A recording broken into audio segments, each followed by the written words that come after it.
Bismillahirrahmanirrahim. Assalamualaikum warahmatullahi wabarakatuh. Alhamdulillahi rabbil alamin. Wa bihi nasta'inu ala umurid dunya waddin. Wassalatu wassalamu ala ashrafil anbiya'i wal mursalin Sayyidina Muhammadin wa ala alihi wa sahbihi wa man tabi'ahum bi ihsanin ila yaumiddin.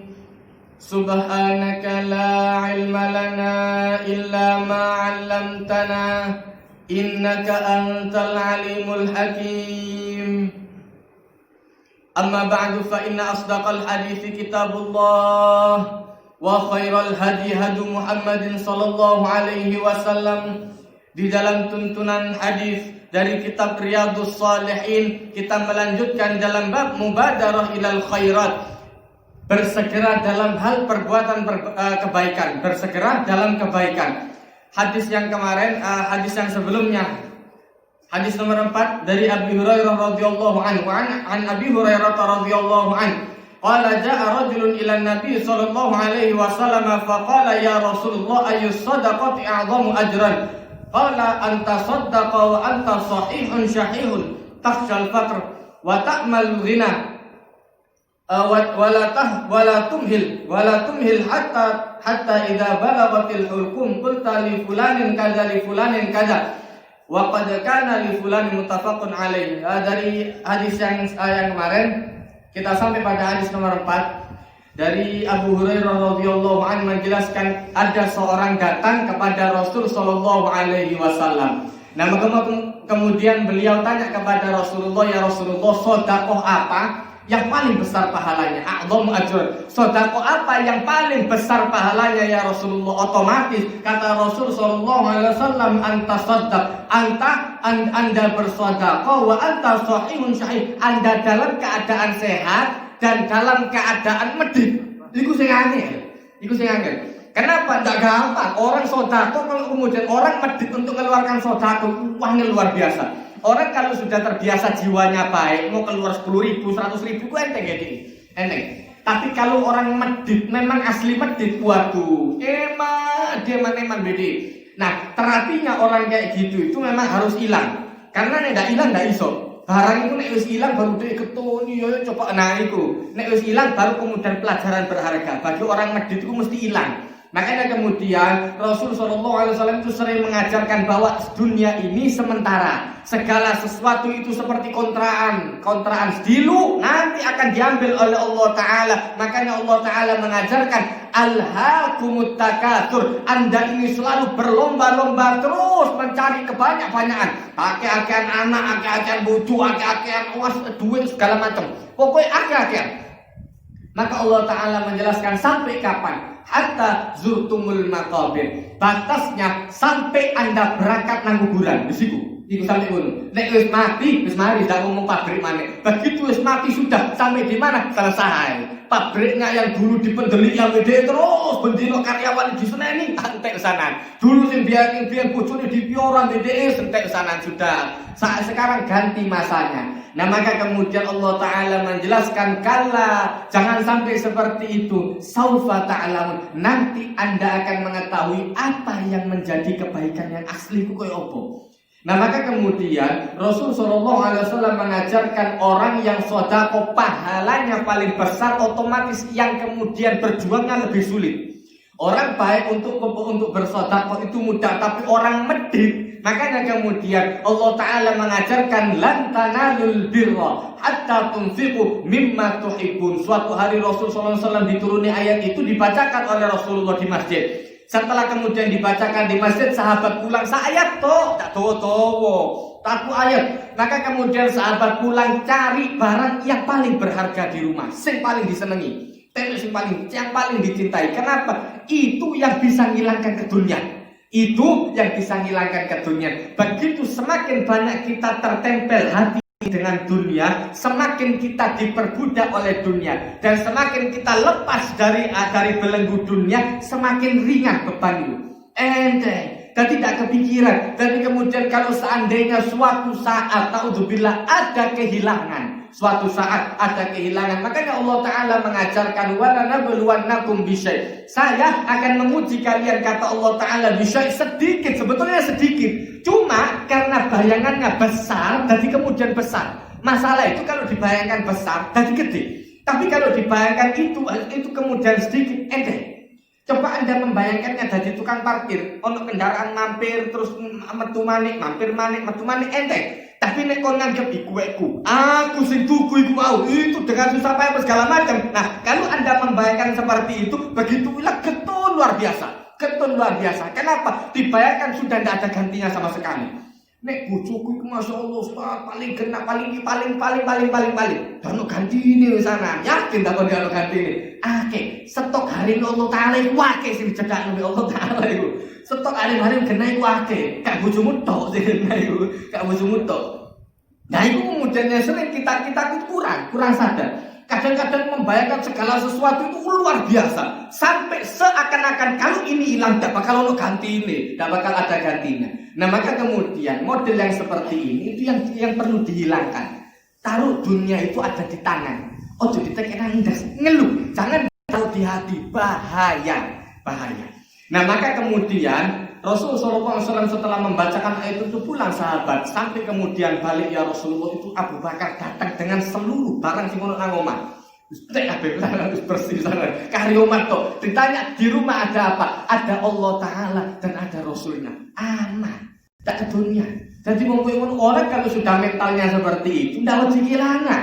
Tapi kalau seandainya ini kemudian dijaga no iki, seakan-akan bisa dijaga no. Mari kemudian dipasangi CCTV, macam-macam jadi nangomeng seakan-akan ini. Begitu kehilangan dia itu ngambil dia. Begitu kehilangan sepeda harga 1 juta, kehilangan sepeda motor harga 5 juta, kehilangan TV harga 3 juta, hati-hati.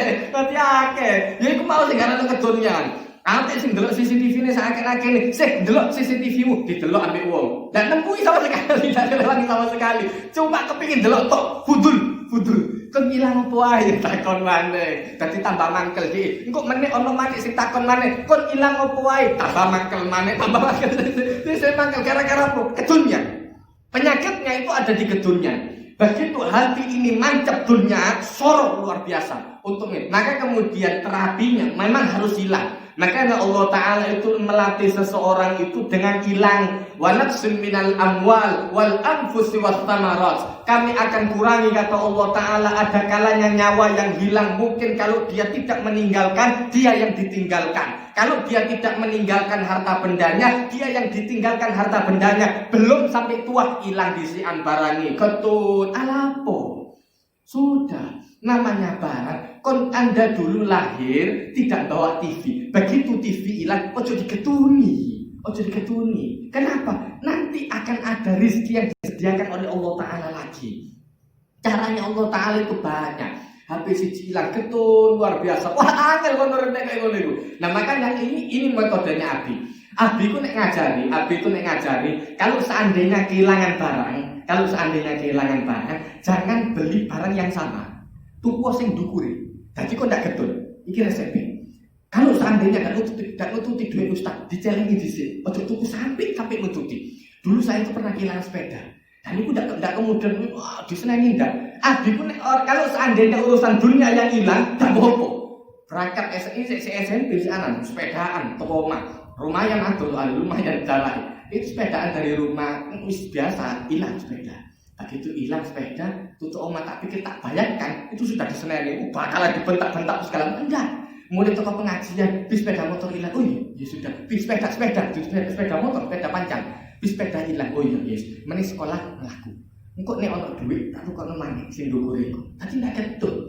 Kalau seandainya ditukokno sing luwih dhuwur. Aja sing luwih iso, kok kon getuni. Iya yo, dhisik sepedaku luwih apik teko iki. Nah, iku salah. HP hilang, dhisik HP-ne yang RAM 3. Tuku sing RAM 4. Ojo RAM 3. Iya yo, dhisik ya HP ku memper kok ngene. Ketun ngono. Tuku sing ndukure dadi dak diangen-angen sing lawas iku. Yo wis wayahe sana. Wis ilang wis wayahe. Mari beres.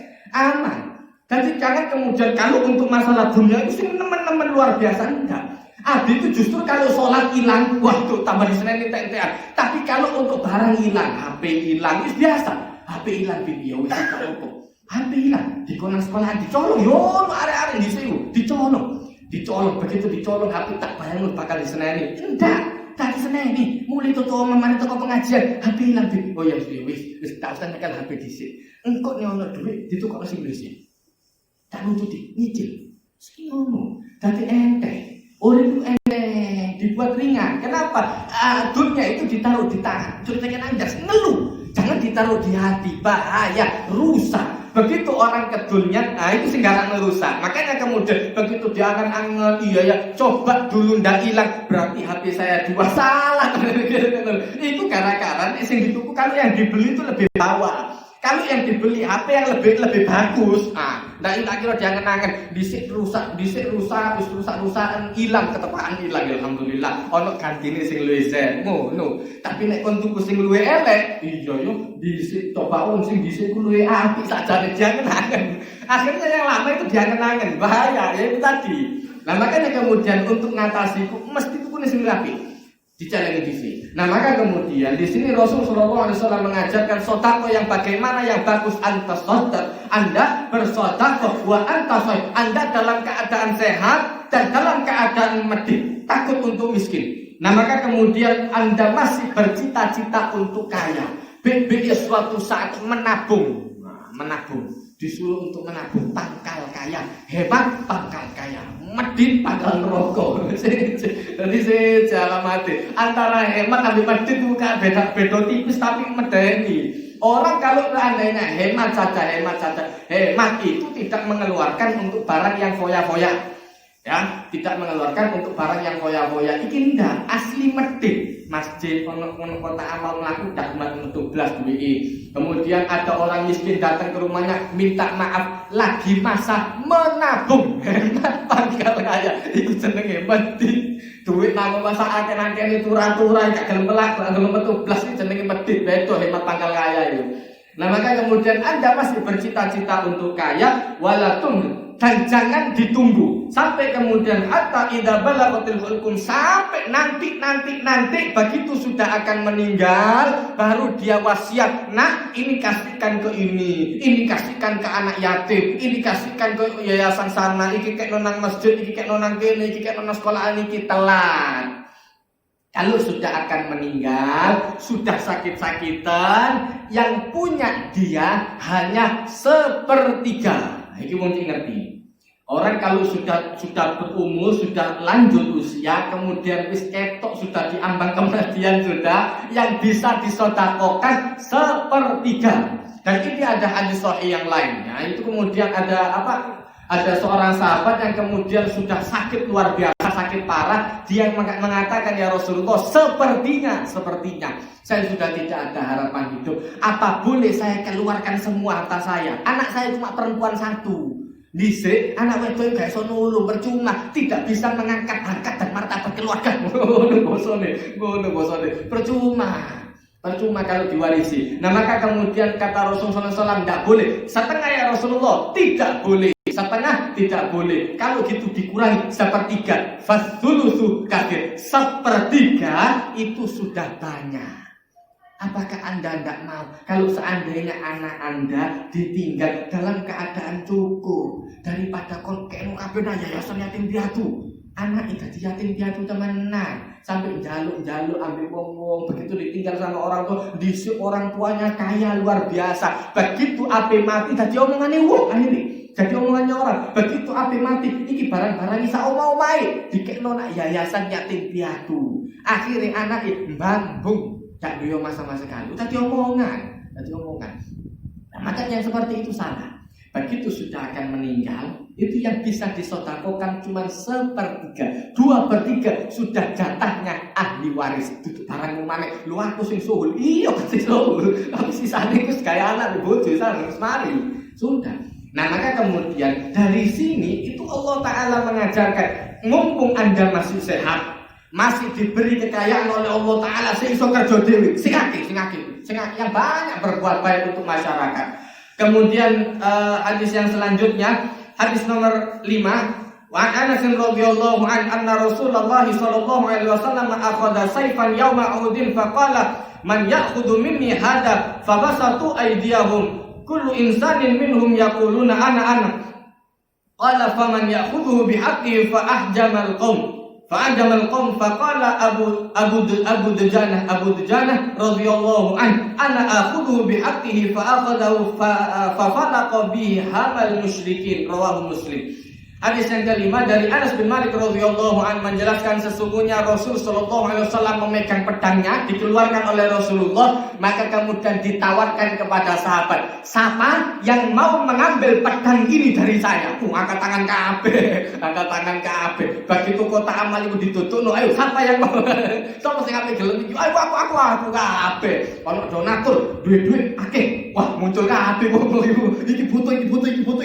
Akeh sing muncul. Nah, maka kemudian kata Rasulullah SAW, siapa yang mau memegang pedang ini dan menunaikan haknya? Waduh, mundur deh. Waduh, hati ngono soro nek syaratnya sulit. Tidak gampang. Kenapa? Ini pedang dari Rasulullah harus ditunaikan haknya. Tidak boleh kena kepada orang muslim. Harus digunakan untuk membantai orang-orang kafir yang memang perang pada saat itu, perang Uhud. Nah, maka kemudian ada Abu Dujanah datang, ya Rasulullah, saya akan mengambil pedang ini dan saya akan tunaikan haknya. Dikasihkan sama Rasulullah. Asal orang sing tanggung jawab, dikeno. Begitu dikasihkan oleh Rasulullah SAW, itu di dalam riwayat beliau menghancurkan sampai 30 orang lebih. Wong siji lawan wong 30, semangat. Nekat. Dan itu sampai kemudian meninggal. Nah, maka kemudian yang model seperti ini yang perlu tanggung jawab. Ini yang perlu tanggung jawab. Begitu dana itu metu, wah itu langsung siap kabeh bancaan dengan anggaran sekian siap kabeh. Ini mau digunakan untuk ini. Temenan ta. Ojo awur-awuran dana itu metu sembarang ndak karu-karuan. Nanti untuk ini sembarangan metu ndak karu-karuan. Nah, maka kemudian perlu orang itu ngerti. Ini bahayanya orang kemudian mengeluarkan dana pada arah yang tidak jelas. Ini bahaya. Nah, maka kemudian Rasul sallallahu alaihi wasallam mengajarkan untuk yang model seperti ini pun perlu dilihat tanggung jawabnya. Jadi kemudian sampai senjelimet apa enggak kata dulu proposal ini nanti harus saya megang pedang ini, harus kemudian bantai 5 orang minimal. Enggak. Terus. Pokoknya dilihat cara kerjanya sama Rasulullah. Sudah, terus kan pakai pedang ini, nanti Anda menjalankannya seperti apa? Amanat lanjutkan. Dan amanat itu kembali, Nah, maka kemudian Rasulullah SAW mengajarkan demikian orang memberikan amanat. Ketika ini bisa dijadikan rujukan. Orang memberikan sesuatu untuk digunakan kebaikan. Ini soal benar. Tadi kemudian memberikan sesuatu dengan syarat. Ada dalilnya. Memberikan sesuatu tanpa syarat lebih banyak dalilnya. Wong ngekei sarung gawe sembahyang lho, gak apa-apa. Ngasih seperti itu tidak apa-apa. Tapi kalau Anda memberikan tanpa syarat lebih bagus. Kenapa? Kebutuhannya orang itu beda-beda. Dan takutnya kalau sampai itu luput, itu akan dituntut sama Allah Ta'ala, itu bahaya. Ngomong Ustaz ini gawin kayak sembayang tok lho Ustaz. Kalau lagi mlaku-mlaku, kalau lagi ngelencer, wah itu repot dengan kayak kita repot itu. Itu sing ngapain terima, wah terima kondak, diterima Mas, diterima kok cangele kayak ini. Maka kemudian orang itu memberikan syarat tapi enggak teman-teman. Kayak sembayang. Mari dikasih sembayang, pokoknya sisanya sakaratmu ngono. Jadi bebas. Jadi kemudian Rasul SAW mengajarkan ini ditunaikan haknya, selesai. Tak kemudian didawa-dawa Rasulullah harus seperti ini, enggak. Pokoknya tunaikan saja haknya pedang ini, karena dari Rasulullah sudah itu saja. Jadi tidak dawa-dawa. Kayak sarung, ini kudu gawe sembahyang. Lek gak sembahyang gak oleh. Iku sing sono. Nah, makanya kemudian ada seorang alim pada masa Raja Harun ar-Rasyid. Fudail bin Iyad. Didatangi kemudian Harun ar-Rasyid ini sedang ruwet luar biasa. Ada masalah apa sembung, pokoknya ruwet pikirannya biasa. Maka kemudian cari orang untuk nasihati, menenangkan pikiran. Cari orang untuk menenangkan pikiran. Akhirnya kemudian ketemu dengan orang alim, datang orang alim ini tadi ke istana, dipuji-puji, sudah kasih orang duit Ismail boleh. Carikan orang alim, carikan orang yang alim. Orang bojone itu cari lagi ketemu, sudah ketemu. Akhirnya kemudian nyari ketemu, akhirnya dipanggil ke depan raja. Setelah dipanggil ke depan raja, ya dinasihati, dipuji-puji, sudah selesai. Duit Ismail boleh. Wis. Akhirnya kemudian sampai kemudian Raja Harun al-Rasyid nyuruh lagi cari orang yang betul-betul alim, berangkat sampai ke pelosok desa. Ketemu ada orang alim namanya Fudail bin Iyad, iku mantan perampok disik mantan perampok, mantan preman nih. Akhirnya kemudian kata Fudail bin Iyad, siapa yang malam blok-blok bengi-bengi? Siapa yang kemudian malam-malam? Siapa yang malam-malam ganggu orang yang sedang beribadat kepada Allah Ta'ala? Saya disuruh oleh Raja Harun al-Rasyid. Kenapa? Dia minta nasihat. Rajanya suruh datang sini. Al-ilmu al-ilmu lanjut. Ilmu itu ditekani. Itu ilmu dikontak kok. Belajar privat. Sementara nih ustadz sing awang-awang ndak ngomong. Ini kiai gede. Kiai ini kontak nang omahku, Bu bayari piro? Tak kayak miliaran. Allah, sombong. Ini untuk menghilangkan kesombongan. Makanya Imam Malik itu mengajarkan al-ilmu yakti la yuta. Ilmu itu didatangi di mana-mana, namanya sumur itu ditekani. Didukun kelesetan nang omah, sumur iku kontak nang kene. Dan kowe ngono carane. Dan rata-rata enggak kemudian kurang, hasilnya masih kurang. Kenapa? Ya itu tadi, karena didatangkan. Beda antara yang langsung dari sumbernya dengan yang sumbernya didatangkan siji. Dan bagaimanapun itu mesti siji. Antara Anda berangkat kemudian ke tempat-tempat belajar ngaji temenan, atau Anda kemudian mendatangkan gurunya les privat, itu gurune sungkan. Gurune rada sungkan. Hati anak ngelama bisa. Mari iki ape disentak, kok gak dibayar, gak disentak, ngelamat luar biasa. Ape belajar ditinggal mlebu nang kamar. Iku sing repot. Nah, makanya kemudian ilmu itu didatangi. Imam Malik dipanggil, gak mau, rajanya suruh ke sini. Anaknya raja mau belajar, anaknya raja suruh ke sini. Teko nang kene. Jadi madrasah. Iku sing genah. Nah, makanya teman-teman Fudail bin Iyad rajanya suruh datang, akhirnya rajanya datang. Begitu rajanya datang sampai di hadapan Fudail bin Iyad, maka kemudian lilin ada lampu cobleng dipateni. Loh kenapa? Ini kan ada tamu istimewa. Tak ganteni duit penyake, cok kuwatir dudu perkara duit minyake. Apa kata-kata Fudail bin Iyad? Ini murid saya ngasih guru, kalau seandainya Anda butuh untuk nulis-nulis untuk ibadat, tujuannya untuk ibadat, dedek gawe trimo dayo. Iki saiki acarane pendayuan, dipateni lampune. Ono wong ke Ustaz, ini ada lampu. Lampu ini pakai buat ibadat Ustaz ya. Terus ono dayo bengi-bengi dipateni lampu ini. Apa? Iki lampu toko muridku.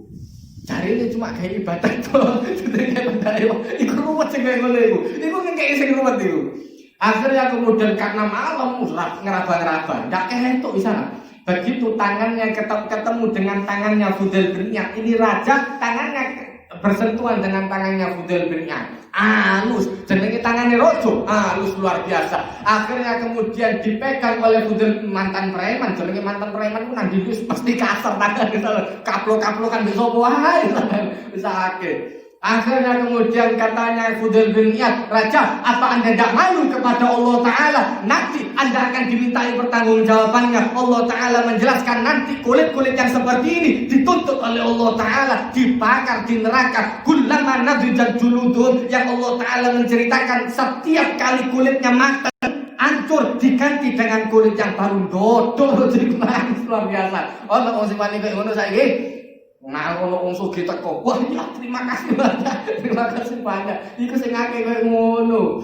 Ati kemudian nyentak-nyentak, ojo keren-keren ngono ya Allah. Yang sesuai dengan pesanan. Ati pesanan barang luar biasa. Wis iku sing garang ngalu gak diajeni meten. Karena kalah. Nah itu tadi. Nah makanya kemudian ketika sudah kemudian sampai pulang, setelah kemudian pulang kasih apa duit. Dikai duit, Abu Jalal bin Yatim dikembalikan kepada rajanya. Nah, saya menasehati karena disuruh sama Allah Taala. Jadi karena duit dibayar. Begitu metu biasa jenenge wong wedok, tutuk njopot ditakoni, "Nah oleh duit, ora dosen tok kok sudah oleh duit diseneni." Wong alim ya diseneni ambek bojone. Kon kira ana wong alim gak masalah ambek bojone, ya padha itu sama.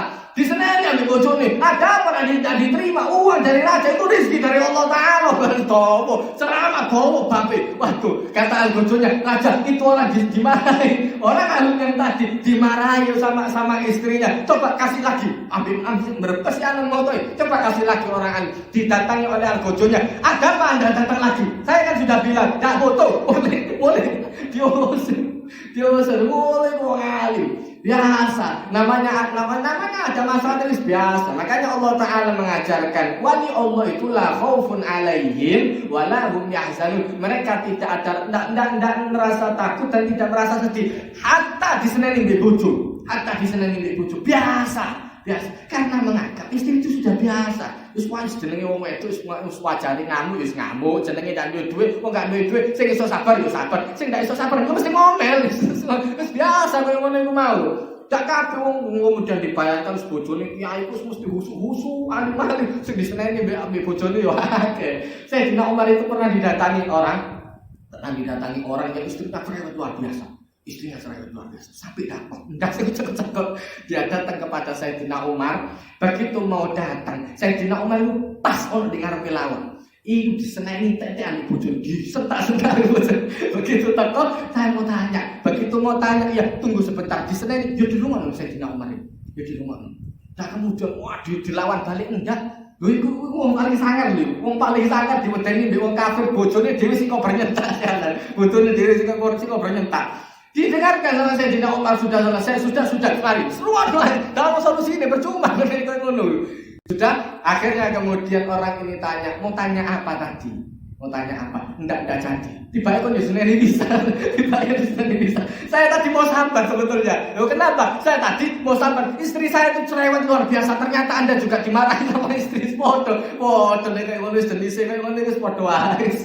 Biasalah. Biasa. Nah maka kemudian yang kemudian untuk ngilangi keduniaan itu nanggono mau. Untuk menghilangkan hati agar kemudian tidak tersangkut dengan dunia, tidak kena-mena dalam dunia. Nah maka kemudian Rasul Shallallahu Alaihi Wasallam mengajarkan di sini untuk orang itu boleh kemudian memberikan dengan syarat, tapi syarat kalau tanpa syarat jauh lebih baik. Rasulullah itu sering kali yang model seperti ini hanya beberapa kali, tapi Rasulullah ngasih yang tanpa syarat itu berkali-kali, hampir setiap ngasih. Ngkei emas langsung begitu keluar sembahyang asar langsung ngkei emas dek. Tak kasih emas iki gawe kayak gini. Astaga. Nah, saya kan kayak ngono. Saya mengeluarkan dana, ini nanti butuh rincian untuk digunakan untuk apa? Kayak ngono. Nah, kalau Anda mau ikhlas itu lebih baik. Kalau tanpa syarat itu jauh lebih baik. Makanya dilihat, yang menerima orang yang baik, insya Allah dikai baik. Kalau yang menerima, makanya yang terima ini yang tadi dilihat dulu. Kemudian hadis selanjutnya, hadis yang ke-6 dari Zubair bin Adi radhiyallahu anhu qala ataina Anas bin Malik radhiyallahu anhu fasyakawna ilaihi ma nalqa minal hajjat faqala isbiru fa innahu la ya'ti 'alaikum zamanun illa walladhi ba'dahu syarrun minhu hatta talqaw rabbakum sami'tuhu min nabiyikum sallallahu alaihi wasallam rawahu Bukhari. Hadis dari Zubair bin Adi radhiyallahu anhu ini yang kemudian menangi masa Hajjaj bin Yusuf kejam luar biasa.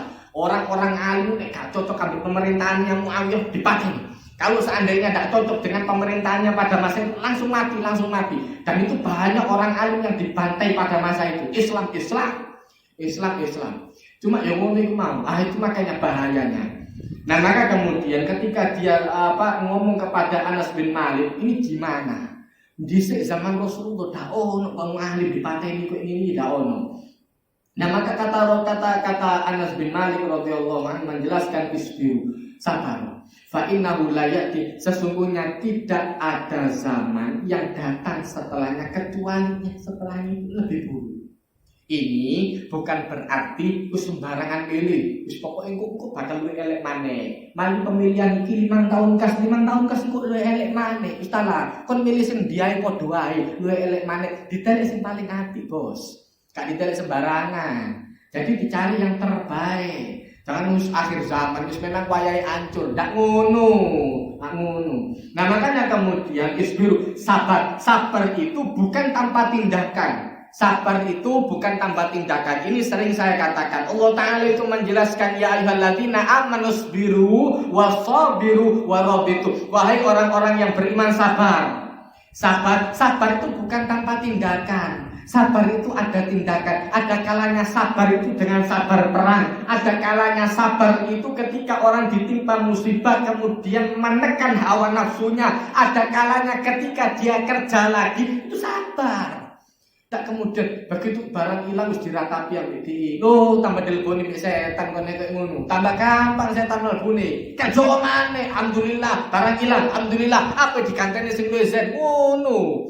Tak sabar diratapi ambek DI. Ya sudah. Terus mau apa lagi sudah? Mau cari kerja sulit sekarang. Wah, tambah teleponnya ambek setan, tambah setan itu sudah melorong luar biasa. Iya bener, memang saiki wis dudu zamane api syukur. Wis api syukur aja saiki. Sambat ae lakar-lakar kena mari.